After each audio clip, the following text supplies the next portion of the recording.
Allez, donc c'est parti pour une nouvelle vidéo d'analyse donc des crypto-monnaies. Comme chaque semaine, on va voir un petit peu les temps forts, on va dire, du moment, les news importantes. Et puis, on verra un peu la situation des crypto-monnaies qui n'a pas changé pour pas mal de choses, sauf quand même quelque chose d'assez important pour les altcoins, mais on reviendra sur ça après. Donc d'abord, pour ce qui est des petites news qui sont assez importantes, c'est que nous avons eu les résultats de l'inflation US et donc le CPI, et en fait il est en hausse, donc ça c'est une surprise par rapport à ce que les opérateurs imaginaient, ce que le marché anticipait. Donc c'est concrètement censé être une mauvaise nouvelle. D'ailleurs le Bitcoin a chuté je crois que quand c'est sorti c'était à 96 et quelques, 80, presque 97, et c'est tombé à 94 000 $. Donc voilà, c'est plutôt quelque chose de négatif, mais voilà, est-ce que le marché est pas en train de s'habituer à une inflation importante, etc. Bon voilà, ce que je préfère vous dire, c'est qu'en théorie c'est pas positif, parce qu'on a Jérôme Powell, donc le président de la Fed, qui pour l'instant ne veut pas baisser les taux, et on a Donald Trump, c'est ça qui nous intéresse aussi, qui veut lui qu'on baisse les taux. Il a encore redit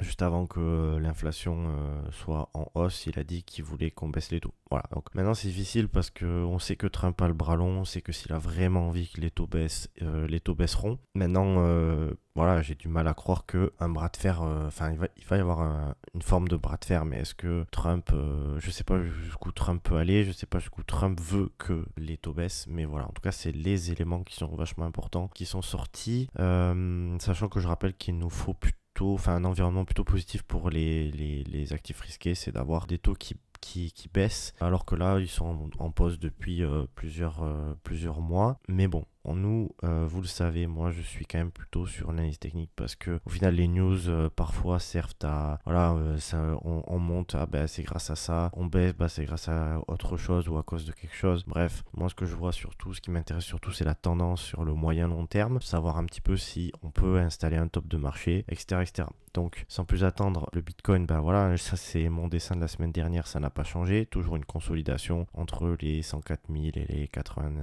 12 000 $. Donc cette situation ne change pas, on est toujours en consolidation, et tant qu'on n'a pas de chute importante en dessous ou d'augmentation importante au-dessus, enfin de cassure de la TH, finalement on est toujours dans un range, hein.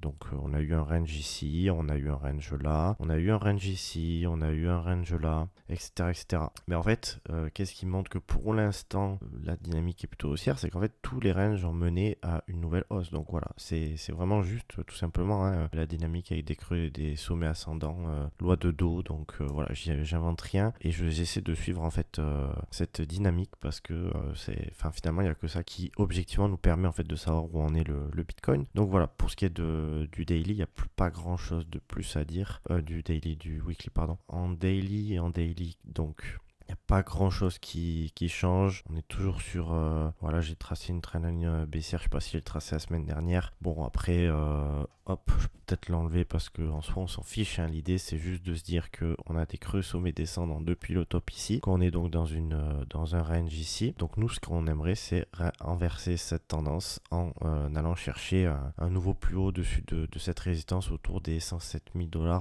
en daily. Donc voilà, si on a ce genre de choses, c'est positif. Parce que c'est possible, si on a une poursuite de la tendance baissière, ici on peut avoir un rebond autour des 85 000 $. Mais derrière, pour savoir qu'on a une fin de tendance baissière, hein, comme ça, si on a ce genre de choses, il faudra aussi avoir un changement de structure. Donc voilà, disons que si on a ce scénario avec un changement de structure ici, là on pourra être bullish ici et non pas au-dessus de ce dernier sommet comme on l'attend actuellement. Mais bon, on verra un petit peu ce qui se passe. Toujours est-il qu'on est toujours dans une dynamique plutôt haussière en journalier. Voilà, on a un risque de revenir ici parce que quand même on a tapé une fois, deux fois, trois fois, quatre fois, 5 fois, 6 fois, 7 fois, 8 fois, peut-être une 9e fois bientôt. Voilà, donc on a un risque de retour ici parce que voilà, on peut totalement aller chercher les liquidités qui sont présentes sous ce dernier creux là, en revenant par ici, tac, en se reprenant et en revenant. Mais voilà, pour l'instant on est dans cette dynamique, pas de top enregistré jusqu'à maintenant. Donc après on peut se dire qu'on est sur un top de marché, qu'on a eu le Bitcoin qui a eu son excès haussier parce que quand même depuis le mois d'octobre il y a eu 70-80% de hausse, etc. Et si on regarde depuis le bottom de 2022, on est sur une hausse assez fulgurante. Je crois qu'on est à plus de 500%, donc c'est énorme. en effet. Maintenant, en fait, pour savoir quand est-ce qu'on a un changement de tendance, bah, il faut juste suivre la tendance. Enfin, entre guillemets, c'est pas facile, je dis pas que c'est facile, mais en fait, dire à chaque fois qu'il y a un top, ça y est, c'est le top du bull run, ouais, d'accord, très bien, mais dans ce cas, t'as raté toutes les opportunités pour rentrer dans le train avant, quoi. Et pour être dans le train, je veux dire, surtout. Donc voilà, pas besoin de s'affoler, train dissocié, tout se passe bien pour le moment. On peut peut-être avoir un petit excès baissier ici autour des 85 000 $, mais pour l'instant, il n'y a pas vraiment à s'affoler. On est dans un range dans une dynamique globalement haussière. Donc, ma foi, pour l'instant, rien ne change là-dessus. Je reviens un tout petit peu sur Ethereum. Bon, enfin, je vais très vite sur Ethereum. De toute façon, c'est très simple. La situation n'a pas changé.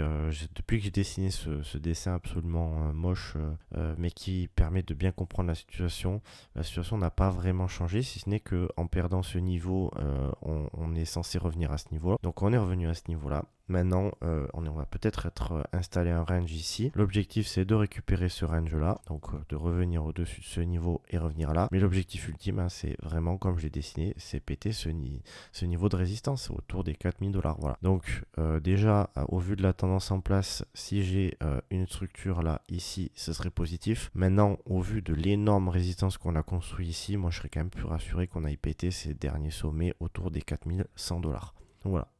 La situation n'a pas changé, je le répète, donc on attend. Il y en a pas mal qui pensent que Ethereum est mort, voilà. Je pense honnêtement qu'on est dans une situation où aujourd'hui on dit ETH, je vais encore faire un dessin hyper moche, tac, dead, voilà, c'est vraiment pas beau, donc je vais plutôt écrire avec ça, ce sera quand même beaucoup mieux. Excusez-moi, je vais prendre 2 secondes parce que quand même, je vous respecte un peu, voilà. Donc ici, Ethereum dead, je pense que, enfin, c'est-à-dire quand je parle d'Ethereum dead, c'est déjà au niveau du cours, on est d'accord, mais surtout au niveau de la technologie derrière. En fait, là en ce moment, on entend que c'est nul, que ça sert à rien. Ethereum a beaucoup trop de concurrence, qu'elle remontera jamais, machin bidule. Et en fait, hop, je vais surtout mettre techno incroyable, hein. Voilà. Donc ça, faites un peu attention aussi. Enfin, moi, je ne suis pas un expert de fondamental d'Ethereum. Je sais juste que, honnêtement, Ethereum fait quand même partie, depuis le début des crypto-monnaies, de l'actif le plus solide si on enlève le Bitcoin. Donc moi, je pense qu'aujourd'hui, on dit Ethereum est dead parce que les gens sont déçus des performances. Mais si on augmente et qu'on arrive ici, hop, oh, le techno sera incroyable. En fait, c'est ça que je veux dire. Et malheureusement, c'est juste un sentiment de marché en fait. Donc voilà, moi je pense qu'on se retrouvera ici d'ici quelques mois. Maintenant, on verra un petit peu parce que, comme je vous l'ai dit, il faut quand même conserver ce creux-là parce que si on conserve pas ce niveau de support, ça peut vite être la catastrophe quand même. Ça, je dis pas le contraire parce que justement, je reste sur de l'analyse technique. Maintenant, acheter par ici, revendre un peu par là ou revendre par là, ça peut être intéressant, mais je ne fais pas de conseil en investissement. C'est à vous de voir un petit peu. Ensuite, qu'est-ce que je voulais faire? Donc pour Ethereum, c'est fini, hein. Je passe même pas en daily parce que voilà, dynamique globalement haussière, mais il faut arriver à péter ce niveau pour vraiment lancer le bull run, hein. Là, c'est ce qui a marqué bull run. Donc on attend ça avec impatience. Je voulais aussi vous montrer un petit peu ce qui s'est passé ici. Donc, qu'est-ce qu'on a eu? Ici, on a eu donc une baisse de la dominance en novembre qui était vachement intéressante parce qu'elle nous permettait de penser que les altcoins allaient surperformer le Bitcoin. Et en fait, qu'est-ce qu'on a eu derrière? Une invalidation. Donc ça, c'est plutôt théoriquement négatif pour les altcoins et plutôt positif pour le Bitcoin. Ça veut dire que les capitaux, voilà, en théorie, si on suit cette métrique, ce graphique, le Bitcoin est censé continuer d'augmenter, en tout cas tant que la dynamique est ainsi. Maintenant, si on commence à baisser en dessous de ce niveau, bah là, on repartira en tendance baissière et donc, enfin, on repartira dans une structure baissière. Donc, a priori, des capitaux qui se dirigent vers les altcoins, non plus vers le Bitcoin. Voilà. Donc, bon, on verra un petit peu ce que ça donne. Est-ce que c'est un peu cette situation ici, avec une prise des creux ici, et un retour et une dernière phase haussière peut-être, pourquoi pas.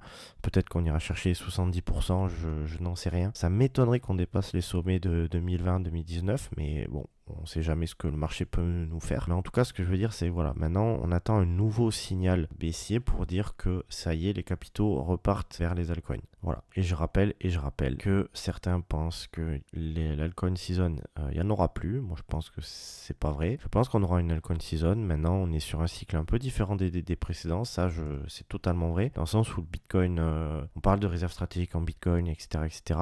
Forcément, le Bitcoin, c'est, voilà. Au départ, il y a eu bear market, donc les gens dérisquent et mettent leur argent vers le Bitcoin parce que c'est l'actif le moins risqué. 2022, 2023, au départ, les gens sont assez frileux. Finalement, ici, on a les ETF Bitcoin et puis Bitcoin réserve stratégique aux États-Unis, puis l'élection de Donald Trump.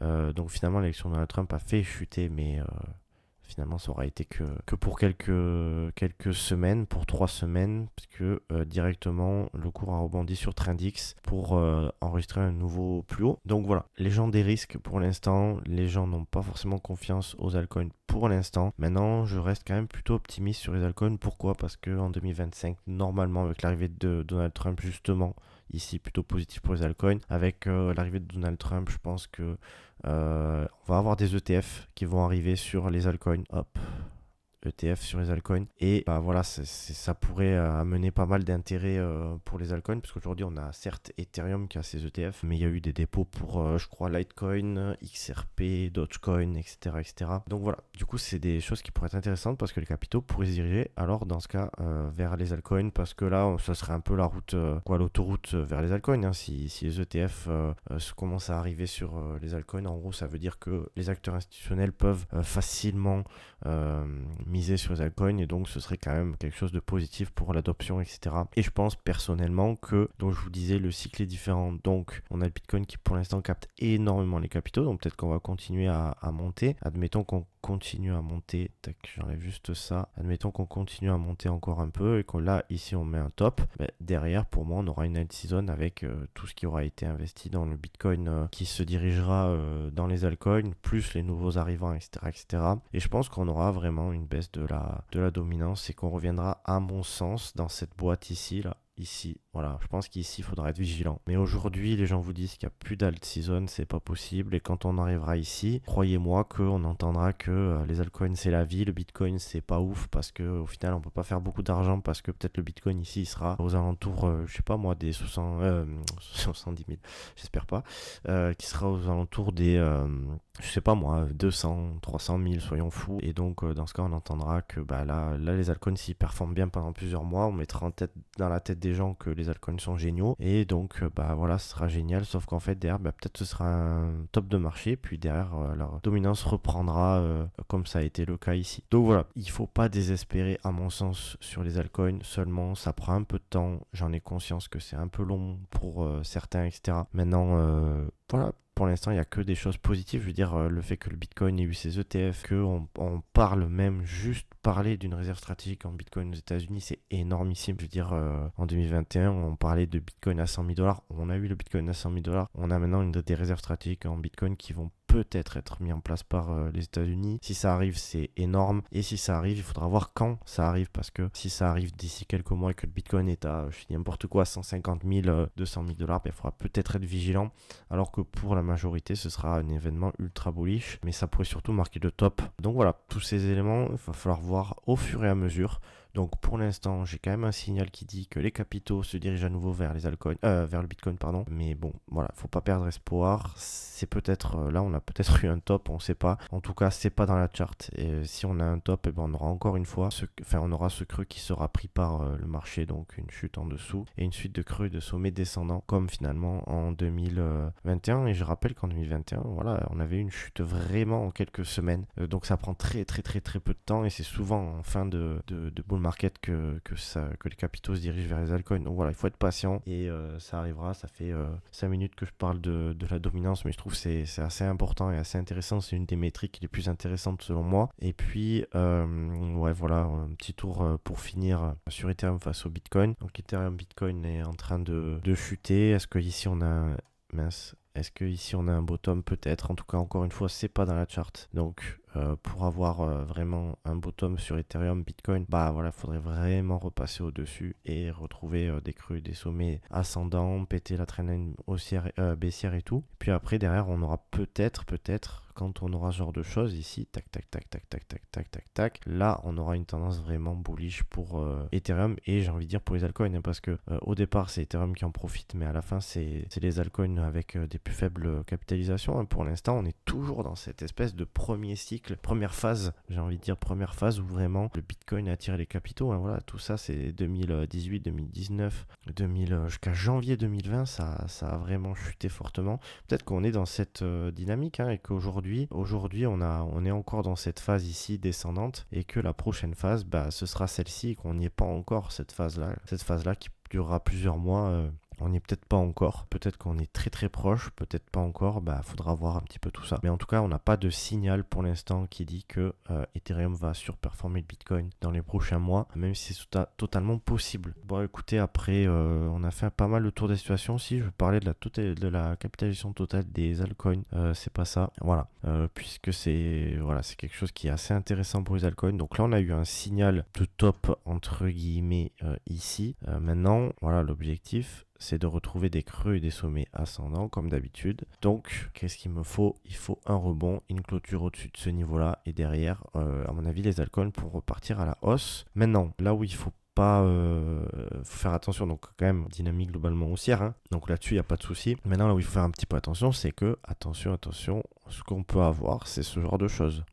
Voilà, ça peut arriver, j'espère pas. Mais on peut très bien revenir dans cette zone ici de demande dans les mois ou les semaines à venir. Donc, pour voir que cette correction est terminée, la correction des altcoins est terminée, bah, du coup, il faudra avoir une clôture au-dessus de ce niveau-là. Sinon, malheureusement, c'est un peu du pari, c'est la pièce qu'on lance pile ou face. Mais en tout cas, voilà, c'est ça qu'il faudra regarder. Et donc voilà. On a même peut-être une petite trendline qui commence à se dessiner par là. On verra un petit peu dans les mois à venir. Mais voilà, on est peut-être, franchement, sur les altcoins, ça prendra peut-être son temps, mais on est peut-être dans la même situation. Hop, regardez, derrière, on a une nouvelle phase haussière ici. Bah, peut-être qu'on est en train de faire pareil et que là, derrière, on aura une autre phase haussière. Enfin, en tout cas, je pense. Et voilà, peut-être je me trompe, mais je pense pas qu'on s'arrête ici. Pour moi, on est encore une fois comme en 2020-2021 où finalement bah, on est dans cette phase où les altcoins sont en dessous de l'ATH et il y aura une explosion au-dessus de l'ATH à mon sens. Voilà. Maintenant on verra bien ce que le marché nous fait. Après il y a quand même une énorme zone de résistance ici, hein, donc à mon avis quand on aura pété cette résistance vraiment ça risque d'exploser. Mais tant que c'est pas le cas, bah, voilà, on reste bloqué en dessous au niveau de la capitalisation et c'est pour ça on s'est fait rejeter, c'est pas illogique et maintenant il faudra attendre une nouvelle validation, un nouveau signal haussier. Donc voilà pour la situation du Bitcoin et des altcoins. Je vais vous laisser là-dessus parce qu'il n'y a pas grand-chose d'autre à dire. Je ne fais pas d'analyse sur les altcoins en ce moment. Voilà, du coup si jamais vous avez apprécié cette vidéo, n'hésitez surtout pas à lâcher un petit like. Si vous voulez que je m'attarde sur certains altcoins en particulier, bah, n'hésitez pas à me le dire et je le ferai la semaine prochaine. N'hésitez pas à me le dire en commentaire. Si vous avez aimé la vidéo, mettez un petit like, franchement ça fait super plaisir d'avoir un petit like, ça donne du courage pour la suite et puis sinon on se retrouve pour la semaine prochaine pour une nouvelle vidéo d'analyse. Ciao, bye bye.